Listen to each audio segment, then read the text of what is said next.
ID card கொடு, கிளம்பு. Sir உன் பெஞ்சில் 20 பேர் வேலை பார்க்குறான்.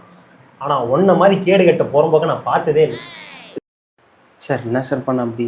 பின்ன என்னடா, அவன் மந்த் அண்ட் பர்சன்ட் செத்துட்டு இருக்கான், நீ என்ன ஸ்வீட் ஆர்டோட கொஞ்சம் கொலாவிட்டு இருக்க. ஒன்று பண்ணு, நான் வேலையை விட்டு தூக்கிடுறேன்.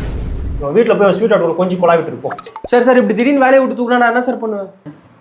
தம்பி, இந்த வேலையை விட்டு தூக்க என்கிட்ட 1000 ரீசன் இருக்குது.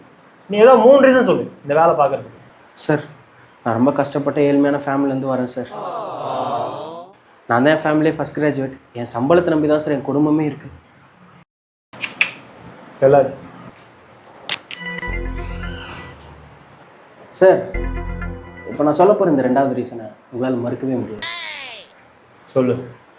போன வாரம் ஈஸியாக ட்ரிப் போனோங்க, ஞாபகம் இருக்கா? அப்போ நீங்களும் மேனேஜரும் ஸ்பெஷல் மசாஜ் போனீங்களே, அதுக்கான மொத்த வீடியோவும் என்கிட்ட தான் இருக்கு. சும்மா சொல்லக்கூடாது சார், இந்த வயசுல இன்னும் ஆட்டம்.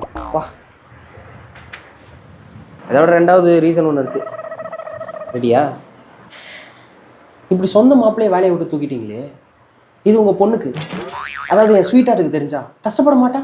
ஏய், I am big fan of your work sir. என்ன வேலை பாரு.